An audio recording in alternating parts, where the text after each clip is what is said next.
कांग्रेस इंदिरा गांधी की सरकार था, नसबंदी लाया। एक जात केवल हिंदू की नसबंदी हुआ, मुस्लिम के नहीं हुआ। उनके जबरदस्ती हो रहा, जबरदस्ती नौकरी जा रहा था, नौकरी जा रहा था। अब मेहमडन अपना जो नौकरी में था तो 4 को 5 को कैंडिडेट पैसा से खरीद कर हिंदू देते थे। आबादी बढ़ गई। धर्म का भी रोना रोया कि हम इस्लाम में नसबंदी नहीं कराते हैं। तो इस्लाम देश में जाओ। हाँ, इस्लाम में जाओ अभी इस्लाम में। लोकसभा में एक चर्चा हो रही थी, उसमें निशिकांत दुबे झारखंड के सांसद हैं कोटा के, वो एक डाटा दे रहे थे कि जब 2000 ईस्वी में झारखंड अलग हुआ बिहार से, तो वहाँ संथाल नाम की एक आदिवासी जाति है, उनकी संख्या 36% थी। 36%। अभी इस समय वो 26% कुल बची है।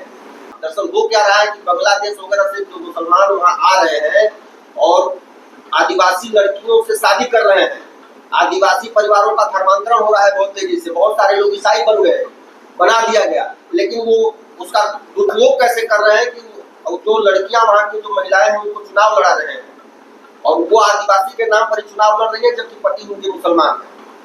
वो डाटा दे रहे थे कम से कम 100 से 150 ऐसे मुखिया हमारे केवल लोकसभा क्षेत्र में है, ऐसी महिलाएं मुखिया हैं जिनके पति मुसलमान हैं और वो चुनाव जीती है किस आधार पर? तो आदिवासी से किया। इस तरह से धर्मांतरण हो रहा है और ये स्थिति शायद हमको लगता है कि देश के बहुत सारे भागों में कहीं कम है कहीं ज्यादा है। देखिए, इसमें ज्यादा हिंदुए बदमाशी करते हैं। अब कांग्रेस है, आरजेडी है, सपा है, सब हिंदू है कि नहीं? हाँ। लेकिन सब उसके साथ लड़ रहे हैं, खाली वोट क्या थी बस। जब अयोध्या में पहला पत्थर फोड़ा गया, मंदिर में पहला छेनी मारा तो यादव था। अब मुलायम सिंह ने यादव गोली चलवाया, हिंदू कारसेवकों पर गोली चलवाया, कारसेवकों पर गोली चलवाना। अच्छा, मुलायम सिंह का जो परिवार है ये तो शुद्ध रूप से मुसलमानों की राजनीति करता है। हाँ, मुलायम सिंह के परिवार भाई, राजद के परिवार में लोग शुद्ध रूप से मुसलमानों के। राहुल गांधी भी है, वही करते हैं। जैसे मान लीजिए, ठीक है आप करेंगे, जैसे श्री कृष्ण जन्मभूमि का मामला है, कभी आपने लोगों के मुंह से सुना है कि नहीं श्री कृष्ण जन्मभूमि पर मंदिर का निर्माण होना चाहिए? कभी नहीं। कहीं न कहीं मुसलमान नाराज हो जाए। इसके अलावा क्या कारण हो सकता है? मुसलमान नाराज होने का तो छोड़िए, मुलायम अखिलेश यादव तो अभी कुछ दिन पहले बोले थे, एक जो स्टेटमेंट उनका आया था कि शायद अगर हम जीत जाते हैं तो तजिया को लेकर के आया था। अभी हाल में जो तजिया चल रहा था उस पर सब बोले थे कि तजिया बड़ा नहीं उठाएंगे, क्योंकि तजिया बड़ा होता है तो बाजार में जब आप भ्रमण करते हैं तो बिजली का तार होता है, चाहे कुछ भी होता है, उससे परेशानी होता है, तोड़ फोड़ कर दिया जाता है, तो उसको थोड़ा छोटा बनाए। तो उस पर अखिलेश यादव बोले कि नहीं, तजिया को अगर हमारी सरकार बनती है तो आज जितना बनाते हैं उसको दुगना बनाइए आप लोग। बताइए ये किस तरह का बयान है? कहीं ना कहीं तो ये लोग हिंदू थोड़े ही हैं, ये सिर्फ टैग लगाए हैं हिंदू का। बिना कटे हुए। हाँ बस। नहीं है बिना कटे हुए। नहीं, बस ये लोग अपना खतना जो होता है वही नहीं करवाए हैं, बाकी सब कुछ। हाँ, मन से मुसलमान है, तन से सिर्फ नहीं है, सिर्फ तन से मुसलमान है, मन से तो मुसलमान है ही है, उसमें कोई शक नहीं है। आप समझिए कि हमारे धर्म ग्रंथों को और देवी देवता को, सनातन धर्म को, हिंदू धर्म को डेंगू मलेरिया भी कहा गया कुछ दिन पहले। तमिलनाडु का। लेकिन इस जबान से एक जबान नहीं निकला। अगर कोई इस्लाम पर ठीक नहीं कर दे तो ये लोग सर पर लेके जो है कि अब चारों तरफ तांडव करने, नाटक करने लगेंगे। ये तो झंडा ला रहा है। हाँ, अभी हाल मुहर्रम में फिलिस्तीनी झंडा लहराया गया था। हाँ। मेरा एक सवाल है सब लोगों से कि अभी जो योगी आदित्यनाथ का एक फैसला आया था कि कांवड़ के मार्ग पर जितने भी दुकानदार हैं, चाहे जो भी व्यवसाय करने वाले, ठेला रेहड़ी या दुकान वाले, सब लोग अपना सही नाम, उचित नाम, जो ओरिजिनल नाम है उसको डिस्प्ले करें। सही है, तो लोग अपने से ही रखते हैं। जब यदि सरकार कहता है सरकार यदि चाहती है कि नाम रखो तो उसमें हमको परेशानी क्या है? अभी हम दुकान लगाते हैं तो दुकान के ऊपर बोर्ड लगा देते हैं कि फलना चीज का ये दुकान है, इस नाम से कोई पुस्तक भंडार लिखता है तो कोई कुछ लिखता है, कोई देवी देवता के नाम से लिखता है, कोई अपने नाम से लिखता है। यदि सरकार उस पर अपना नाम मांग रही है आपको तो उसमें दिक्कत क्या है? अच्छा, दिक्कत ये हो रहा है, उन लोगों को दिक्कत क्या है, कुछ लोगों को दिक्कत है। कुछ हाँ। लोगों को दिक्कत यह है कि आप मुजफ्फरनगर के जो इलाके हैं या चाहे और भी जो धार्मिक हिंदू स्थल है उसके आसपास आप अधिकतर मुसलमानों की दुकान अगर देखेंगे तो उसमें कहीं लिखा होगा शिव ढाबा, गणेश ढाबा, मतलब वो हिंदू देवी देवताओं के नाम पर रखते हैं। हाँ। तो सरकार का कहना है कि आप गलत नाम रख करके आप जो है वो भ्रम न फैलाएं, भ्रम फैला रहे हैं। अच्छा, उपयोग न कर रहे हैं। अच्छा, चूंकि भरोसा भी नहीं है, हमने ऐसे सैकड़ों वीडियो आप लोग सब लोगों ने देखा होगा जिसमें कहीं थूकते हुए देखा गया, कहीं नाली के पानी से भोजन बनाया गया, ऐसा भी वीडियो हमने देखा। तो कहीं ना कहीं हमारी आस्था भी चोटिल हो रही है, क्योंकि हम लोग जब सावन के महीने में चाहे जो भी कांवड़िया है वो जब जाता है तो एक शुचिता के साथ जाता है, उसकी एक भावना होती है, एक व्रत होता है कि नहीं, 5 दिन 7 दिन आदमी सोचता है कि हम स्वच्छता से रहें। तो इस चीज का ध्यान तो रखना चाहिए, क्योंकि यह कानून पहले से 2006 में फूड एंड सेफ्टी एक्ट बनाया था कांग्रेस की सरकार ने, मनमोहन सरकार ने। उसमें यह लिखा हुआ है, उसमें यह है कि जो लाइसेंस आपको मिलता है, जो लाइसेंस मिलता है उस लाइसेंस को ऐसी जगह डिस्प्ले करना है जो सबको दिखे।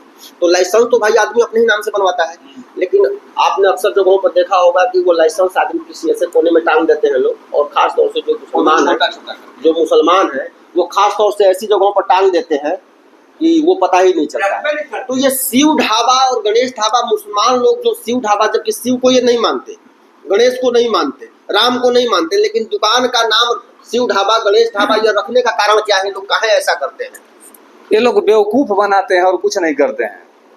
ये लोग चाहते हैं कि अरे कमाएं, वो लोग कमाने से थोड़ी कोई मना कर रहा है, अपना दुकान खोलें, कुछ भी करें, इसका तो अपने मतलब नाम से रखें। यह भी नहीं है कि हिंदुओं को मना किया गया कि तुम ही खाली नाम लिखो, सब लोग नाम लिखे, हाँ, सब लोग नाम लिखे। लोग नाम लिखे। ऐसा थोड़ी है कि मुसलमानों को कहा गया और हिंदुओं को नहीं कहा गया है, ऐसा तो हो नहीं सकता है, सबको रखा गया। अगर मुस्लिम अपना नाम दुकान पर डाल दिया है तो जाएगा नहीं दुकान पर, हिंदू जाएगा नहीं। क्यों नहीं जाएगा? इसलिए नहीं जाएगा कि हम शुद्ध व्रत कर रहे हैं तो शुद्ध होना रहना है मुझको। तुम्हारा भरोसा नहीं है, तुम्हारा भरोसा नहीं है, तुम्हारा भरोसा नहीं है तो गौमांस भी पका के उसमें खाते अरे हैं, थूक कर भी खाना बनाते हैं सब, इसलिए विश्वास नहीं है। क्या यह इस तरह का कानून पूरे देश में नहीं होना चाहिए? पूरा देश में होना चाहिए। इस तरह का कानून तो पूरे देश में होना चाहिए कि सब लोग सही नाम से, कम से कम हम फलाने को जाने कि हम कहाँ जा रहे हैं। अच्छा, मेरी समझ से एक इसका विकल्प समझ में आ रहा है, बताइए। विकल्प यह है कि ठीक है, मुसलमान अपनी दुकान पर नाम न लिखे, हम हिंदू हैं, हम अपनी दुकान पर नाम लिख देंगे और जो हमारा भाई होगा वो खुद देख के आ जाएगा, जहाँ नहीं लिखा होगा नहीं जाएगा।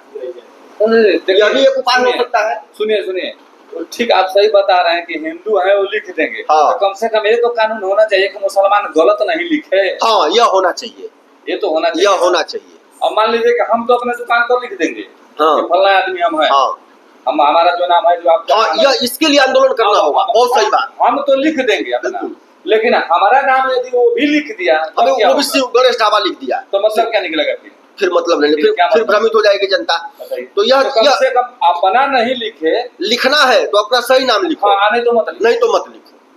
यह कानून होना चाहिए, ऐसा होना चाहिए। हाँ बिल्कुल, यह जरूरी है। हाँ, अगर ऐसा होगा तो कम से कम भ्रम की स्थिति नहीं होगी। नहीं लिखे, साफ समझ में आ जाएगा कि नहीं लिखा है, ये बिना लाइसेंस है, ये भगोड़ा है या और कुछ है, जो जिसको समझना होगा समझेगा। अच्छा, बीजेपी के हार का इस बार लोकसभा में इस बार बीजेपी की सीटों को कम आने का कारण क्या है? इस कारण आप उसका क्या मतलब आपके हिसाब से बीजेपी की सीटें मायावती को जितना वोट था वो भी कांग्रेस में गया, आधा बीजेपी वाला वोट भी कांग्रेस में गया। उनका हारने का कारण आई लोग घमंड में थे, मोदी तो है न, मोदी तो है न, अरे मोदी वोट मारेंगे। अरे देखिए, 1 महीना के अंदर 12 को चुनाव होना है उत्तर प्रदेश में, 12 विधानसभा का, समझ में आ जाएगी। और जो कि एकदम कमर कस लिए हैं, बीजेपी के नेता के को काउंटर करा दिए, गलत था तो उसको भी काउंटर कर दिया 3 दिन में। क्या स्थिति रहेगी चुनाव होने वाला है उत्तर प्रदेश में, उसमें किसकी स्थिति अच्छी रहेगी? हाँ, किसकी स्थिति अच्छी रहेगी आपके हिसाब से? 9-12 9-3 9 बीजेपी। हाँ, हमारा उत्तर प्रदेश में साहगंज दुकान है। क्या नाम हुआ आपका? हमारा नाम हीराबंद सिंह, अच्छा, हीराबंद। जाति कुशवाहा। तो जाति ने, हम लोग हिंदू है भाई, जाति की बातें नहीं है, महाराज का बस नाम काफी है। हीरा नहीं। मोहन सुरेश लगा है, हम लोग भाई नहीं, हैं। सुनिए, झूठ जाति नहीं, का काम मेरी झूठ समझ में। वही बोलना चाहिए कि जहाँ जान किसी के बचता हो। भैया बात समझिए, जाति का काम आप देख लीजिए, आज से 100, 200, 500, 1000, 2000, 4000, 5000 साल पहले देख लीजिए आप, जाति का काम शादी विवाह के अलावा हाँ, अलावा कोई नहीं है। यहाँ हम आप बैठे हुए हैं, हम आप एक साथ बैठ के खाना खाएंगे, हम आप एक साथ बैठ के चलते दर्शन करेंगे, इसमें जाति का कोई काम है? तो काम है शादी विवाह एक ऐसा विषय, और शादी विवाह का जो विषय है ना, वो भी जाति में खत्म कम हो रहा है। नहीं, अपवाद की बात मत लेकिन करिए, आप वो देखिए, विशेषकर जातीय में होता है, अपवाद की बात अलग है। अब जाति या जाति का जो निर्माण हुआ ये कर्म से या उस हिसाब से हुआ या अपने दायरा के हिसाब से, 2 मिनट दिया, दायरा के हिसाब से। आज ही मान लीजिए सारे हम 5 लोग 6 लोग हैं, हम लोग जाति खत्म कर दिए, मान लीजिए हम लोग सब एक जाति के हो गए, मान लीजिए हम लोग सब लोग राम हो गए, हम लोग दलित हो गए, मान लेते हैं हम आज के बाद।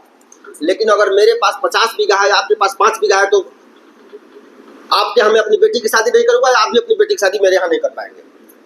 जाति कमाएगा जो, मान लीजिए हम पंडित जी हैं, विजय शंकर पांडे 500 बीघा जोतने वाले हैं, हमारी बेटी का शादी करेंगे? नहीं करेंगे। हमारे यहाँ अपनी बेटी की शादी करेंगे? जाति कौन सा काम कर रहा है? यह एक दायरा है। मान लीजिए अगर सब लोग, अगर कलेक्टर है तो कलेक्टर के यहाँ जाएगा ना। अच्छा, अब जाति से होता क्या है कि जाति में ही आदमी अपना जो वर्ग है उसी में ढूंढता है कि हमारे लायक कौन है, आदमी को आसानी होती है,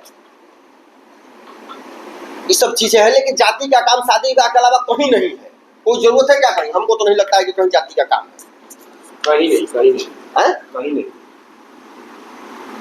एक जगह है कि यदि आपके घर किसी प्रकार का यदि मरनी जेनी हो गया तो सबसे पहले ये देखा जाता है कि पहला पात पंडित जी खई हैं।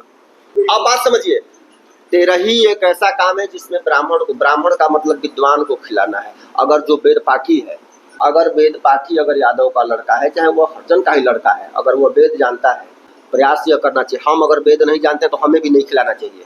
हाँ, लेकिन लोग खिलाते हैं? नहीं खिलाते हैं, हम अभाव है, वेद पाठियों का अभाव है। सही बात। अभाव है, इसलिए हमको तेरही में खाने का कोई अधिकार नहीं है। हम वेद नहीं जानते हैं, हम पंडित, हम ब्राह्मण हैं, लेकिन हम वेद नहीं जानते हैं, हमको नहीं खाने का अधिकार है। लेकिन अब मजबूरी है, लोग मिल नहीं रहे हैं तो खिला रहे हैं। ब्राह्मण एक कर्म है, ब्राह्मण कोई जाति नहीं है। अभी फिलहाल हम करीब 15 दिन हुआ हमको। अभी एक तो अनुराधाचार्य जी जो हैं, उनका एक मैं वीडियो देखा, एक लड़का कोई था, वो सवाल किया कि क्या ब्राह्मण ही कोई कथा कह सकता है, ऐसा मतलब प्रवचन जो होता है वही कह सकता है, या कोई दूसरा जाति का भी कर सकता है? तो बोले कि देखिए, कथा कोई भी कर सकता है, अगर सीख जाए तो कथा कोई भी कर सकता है, लेकिन यदि व्यासपीठ की गद्दी पर कोई बैठेगा तो कितना भी जानकार हो, दूसरा नहीं बैठेगा, ब्राह्मण का ही लड़का या ब्राह्मण ही बैठेगा, उस पर दूसरा कोई नहीं बैठेगा। इसका क्या मतलब है? इस तरह की कई चीजें हैं जो डिफाइन है एक कुछ लोगों के लिए। जैसे मान लीजिए हमारे यहाँ जब गांव में शायर को पूजा देना होता है, तो कतना ही बड़ा विद्वान होंगे पंडित जी, चाहे कोई होगा, लेकिन वह कोई हरिजन का वंश पुत्र ही आएगा और शायर को पूजा चढ़ाएगा। परंपरा है कुछ। चाहे वो गांव में डी का शायर का जब पूजा होता है, जो काली माई की पूजा होती है, जो पूजा होता है, जो पिठार चढ़ता है, वो कोई हरिजन वंश का ही आएगा, चाहे जो भी हो, वही उसको चढ़ाएगा। तो उस तरह से कुछ ऐसी चीजें हैं जो, लेकिन उसके अलावा उसको छोड़ करके ऐसा नहीं है। कथा कहने की बात है, अगर कोई यादव का लड़का चाहे हरिजन का लड़का, अगर कोई विद्वान होगा, मैं अपने घर में उसे बुला करके और जैसे अपने, हाँ, लेकिन उसका एक शर्त है कि मेरे यहाँ जो पुरोहित आते हैं उससे कम से कम उनके बराबर का विद्वान होना चाहिए, तब मैं उसको उतना सम्मान दूंगा। तो मेरे यहाँ जो गुरु आते हैं, तो मेरे गुरु जी हैं, उसके बराबर का कम से कम वो विद्वान होना चाहिए, तो उसको मैं उतना ही सम्मान दूंगा उस विद्वान के तौर पर, उससे मैं कथा भी करवाऊंगा। तो एक दिन चर्चा हो गई, हमारे यहाँ एक पैक्स अध्यक्ष है, दलित है, वो भी अभी हार गए हैं, तो ऐसे चर्चा होगा, पंडित जी लोग सारा ये लिखते किताब लिखते, सारा लोग लगनिया ये लोग बनाएंगे, ये है उनके फला बहुत आता है। हम कहते ऐसा है कथा भी, हम कहते ऐसा है कि आप यह मत कहिए कि कथा यही कहेंगे, ये करवाएं। आप शिव जी भाई अपने बिरादरी से कोई विद्वान ढूंढ, मतलब सड़क पर बिल्कुल बहुत सारे लोग थे वहाँ, कोई ऐसा आदमी ढूंढ के लाइए जो मेरे यहाँ गुरु जी आते हैं कथा कहने के लिए, उनके कम से कम बराबर का विद्वान होना चाहिए। मैं उससे अपने घर में सत्यनारायण भगवान की कथा कहलवाऊंगा। आप ढूंढ के लाइए। आप भाई पढ़ेंगे नहीं, कोई प्रश्न उठाएंगे, आप जानेंगे नहीं, आप करिए भाई, हमको अब तब ना सिर्फ सवाल उठाते हैं हम लोग। अच्छा एक हम लोग सिर्फ सवाल उठाते हैं कि हम क्यों नहीं कर सकते। अरे हम करने का प्रयास तो कभी करते नहीं, सवाल उठाते हैं, प्रयास नहीं ना करते हैं। हम लोग यहाँ आए हैं कुछ सीखने के लिए, आए हैं तब ना घर ही से कह देते कि हम लोग सीख नहीं लेंगे, सीख नहीं लेंगे। हमें भी अपने बच्चों को आचार्य बनाना चाहिए। कहीं रोक नहीं है, कोई रोकता नहीं है। हमारे पिताजी भी आचार्य हैं, हमारे पिताजी भी आचार्य हैं।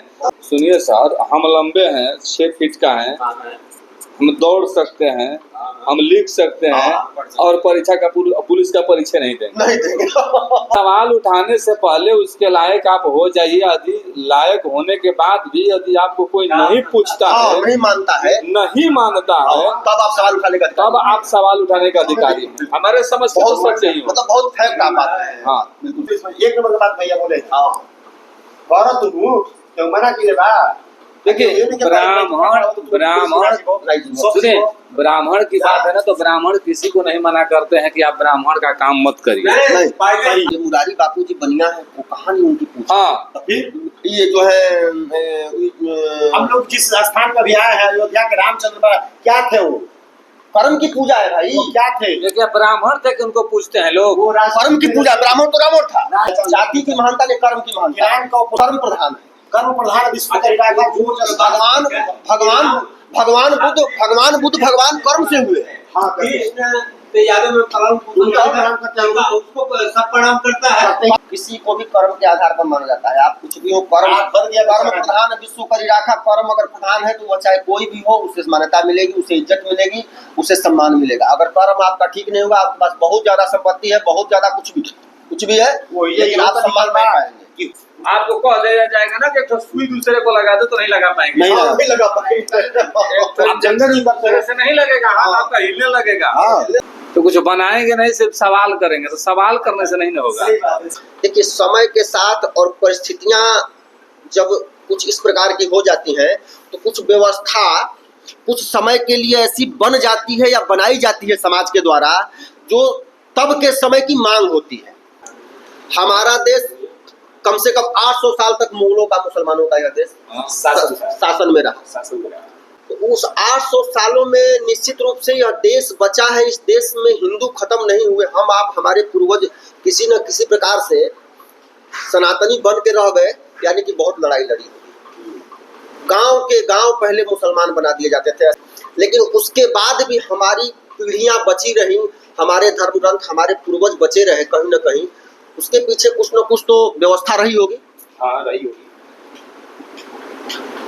तब जब मुगलों का आतंक था कि ऐसी भी स्थिति आ जाती थी, क्योंकि लड़ने का काम क्षत्रियों को दिया गया था। क्षत्रियों को दिया गया था। क्षत्रिय का मतलब कौन? जो लड़ने के लिए तैयार है वह क्षत्रिय है। और क्षत्रिय सिर्फ राजपूत ही नहीं है, क्षत्रिय वंश में बहुत सारे लोग हैं। यादव भी क्षत्रिय वंश के ही वंशज हैं, कुशवाहा भी क्षत्रिय वंश के वंशज, भगवान कुश के वंशज हैं। भगवान राम के जो पुत्र थे कुश, उनके वंशज है कुशवाहा जो जाति के लोग हैं। तो सारी सब क्षत्रिय है, यादव, कुशवाहा, राजपूत, मतलब जो भी खरवारी, सब क्षत्रिय वंश के हैं लोग। अब तो मान लीजिए, तो आदमी समय के साथ साथ उसका परिभाषा लोग बदल दिए, लेकिन सब लोग क्षत्रिय वंश के हैं। मुगलों के साथ लड़ाई में ऐसा भी होता था कि राजपूत वंशों में 18 वर्ष से ऊपर के लड़के ही खत्म हो जाते थे। गांव के गांव, उस गांव में कोई रह नहीं जाता था। मतलब गांव की गांव विधवा हो जाती थी महिलाएं।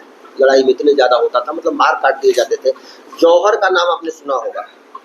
एक साथ जब गांव या समाज के 10 को गांव की बहुत सारी महिलाएं, 100, 200, 500 महिलाएं विधवा हो गई और नौजवान है, तो उनको मुसलमान उठा के लेके बाजार लगाते थे, बेचते थे। तो वो क्या करती थी, अपना धर्म बचाने के लिए, अपनी मर्यादा बचाने के लिए एक बहुत बड़ा गड्ढा खाना जाता था, उसमें आग लगा करके और सारा एक साथ कूद जाती थी और जौहर करती थी धर्म को बचाने के लिए। तो आप उसको जौहर बोला जाता था। अच्छा। रानी पद्मिनी की बात सुने होंगे, जौहर की एक भाई रानी पद्मिनी, जौहर जौहर वो होता था। अपने धर्म को बचाने के लिए जिनकी महिला पति नहीं रहे और 100, 200, 500 की संख्या हो तो सामूहिक जौहर होता था बचाने के लिए। तो भाई जब उस समय हमारे देश के लोग मुसलमानों से लड़ रहे थे तो एक आदमी जो लड़ रहा है वही तो सारा कुछ करेगा नहीं, उसको खाने के लिए भी चाहिए। चाहिए। खेती गृहस्थी का भी काम था कि सेना में जो लोग लड़ते थे, गाय हाथी घोड़ा सेना के जो लोग थे उनको भी लड़ने के लिए उनको भोजन चाहिए ना, पहनने के लिए जूता चाहिए। तो ये सब काम बांटा गया लोगों को कि आप यह काम संभालिए, आप यह काम संभालिए, आप यह काम संभालिए, आप यह काम संभालिए। उसी तरह किसी को कह दिया गया, उसमें वेद पुराण रामायण गीता और वेद पुराण उसको भी जहाँ पाया जाता था उसको जलाया जाता था। मुसलमान को अगर किसी मुसलमान के सेनापति को पता लग गया या मुसलमान शासक को पता लग गया कि फलाने गांव में फलाने आदमी के यहाँ रामायण या गीता रखा हुआ है ना, अगर पता लग गया तो उसको मंगवा करके दंड दिया जाता था, उसको जला दिया जाता था। तब यह व्यवस्था समाज ने बनाया कि भाई इसको क्या किया जाए जब जला रहा है तो इसको लोगों को दे दिया जाए याद करने के लिए। कुछ लोगों को दे दिया गया कि तुम एक 5 पन्ना याद कर लो, कुछ लोगों को दे दिया गया कि तुम एक अध्याय याद कर लो, कुछ लोगों को दे दिया गया कि तुम इतना याद कर लो। इस तरह से याद करके उसको सुरक्षित बचाया गया और फिर जाके उसको लिपिबद्ध किया गया। यानी कि उस समय की परिस्थिति ऐसी थी जब सब काम सबको अगर नहीं बांटा जाता तो शायद यह व्यवस्था नहीं बच पाती या हिंदू धर्म नहीं बच पाता। अब 800 साल का जो समय है आप समझिए कि कितना अत्याचार सहा है हमारे पूर्वजों ने। क्या मुन्ना जी? सही बात है। जबकि वेद पुराण जलाए जा रहे हैं, गांव के गांव मुसलमान बनाया कैसे जाता था? बाप के सामने बेटी का बलात्कार करने का, ये कि अगर तुम नहीं मुसलमान बनोगे तो बाप बेटी का बलात्कार करेंगे, सत्ता था उन लोगों की। अब ऐसे कितने लोग थे जो टूट जाते थे। भाई सब लोग तो या सब गांव तो ऐसे नहीं थे जो समृद्ध थे लड़ने के लिए। आज भी जैसे बहुत सारे गांव है जो बहुत समृद्ध है, वहाँ वो एक बार फौज भी आ जाएगी तो वहाँ हरबा हथियार रखा हुआ वो लड़ लेगा, वो गाँव है कि नहीं। लेकिन कुछ गांव ऐसे हैं कि वहाँ हम 5 आदमी भी चले जाए तो पूरे गांव को डरा के छीन के चले आएंगे, एक आदमी जाकर डरा आ जाता है, आ जाएगा। ऐसे गांव भी है। तो ऐसे लोगों को जो कमजोर लोग थे उनको जबरदस्ती मुसलमान बनाया गया। भारत में जो ये मुसलमान है कहीं अरब से थोड़ी आए हैं। जो हिंदू थे जो उनको डरा के धमका के लालच में, अनाज के लालच में, पैसे के लालच में दे करके तुमको खाने के लिए तो लो तुम मुसलमान बनो तो देंगे तुमको, नहीं तो तुम्हारा सब छीन लेंगे। अगर तुम मुसलमान बन जाएगा तो तुम्हारे ऊपर कर कम लगाएंगे, टैक्स लगता था, जजिया कर वगैरह लगता था। तीर्थ जाओगे, तीर्थ अगर मंदिर जाना है दर्शन करने तो पैसा देना है मुसलमान शासक को, तब जाओगे। अपने मंदिर में जाना होगा तो जजिया उसको कहते थे। इस तरह का अत्याचार होता था। तो इस अत्याचार के, इतने बड़े बड़े अत्याचार के बाद भी अगर यह हमारे पूर्वज अगर बचे रहे, हिंदू बने रहे, तो कहीं ना कहीं एक बहुत सुदृढ़ व्यवस्था की होगी और एक आपस में इतना बढ़िया सामंजस्य बनाया होगा कि भाई तुम ये काम संभाल लो, कोई काम छोटा नहीं है। आखिर सब कमवा जरूरी है। सेना लड़ रही है तो जूता चाहिए ना, जूतवा कौन बनेगा? कोई ना कोई कमवा संभालेगा तभी ना जूतवा बनेगा जी। उसी को धीरे धीरे लोग आधार बना लिए और उसी को लोग उसको जाति से जोड़ देंगे, उसको लोग गलत अर्थ में समाज में प्रचलित किया। ये बात हिंदू धर्म के साथ एक बहुत बड़ा और धोखा हुआ है, आप लोग नहीं जानते हैं। सुअर को लेकर के, सुअर पालन, सुअर और सुअर पालने वालों को एक साजिश के तहत अछूत घोषित कर दिया गया है देश में। अरे आप समझिए कि पूरे दुनिया में सुअर के व्यवसाय पर 70% भारत का अधिकार था। एक समय था। जो मांसाहारी लोग हैं उनके लिए बहुत उत्तम मांस होता है सुअर का मांस, तो खाने के लिए। लेकिन और उसके बाद उस समय भारत की अर्थव्यवस्था सुअर पालन पर बहुत हद तक निर्भर थी। छीना कैसे गया? तो सुअर पालने वाले और सुअर को अछूत घोषित कर दिया गया। और अछूत घोषित कर दिया तो कुछ लोगों ने छोड़ दिया, अरे सुअर गंदा है, सुअर ऐसे है, और इस तरह से धंधा। आज भारत पता नहीं 10वें 12वें नंबर पर चला गया है सुअर पालन की स्थिति में। और पूरी दुनिया के लोग जो है जहां सुअर पालन की स्थिति बढ़िया हो गई है वो अमीर हो गए। यह इस तरह की भी साजिशें बहुत सारी की गई। चलिए आज बहुत अच्छी चर्चा हुई। 1 मिनट फिर हम चर्चा करेंगे। आज हम लोग ये बिहार से आए हुए कुछ लोगों के साथ हम लोग बैठे हुए थे, जिसमें बहुत सारे सामाजिक राजनीतिक मुद्दों पर भी चर्चा हुई। उम्मीद करता हूँ आप सबको अच्छा लगा होगा। बहुत बहुत धन्यवाद। नमस्कार।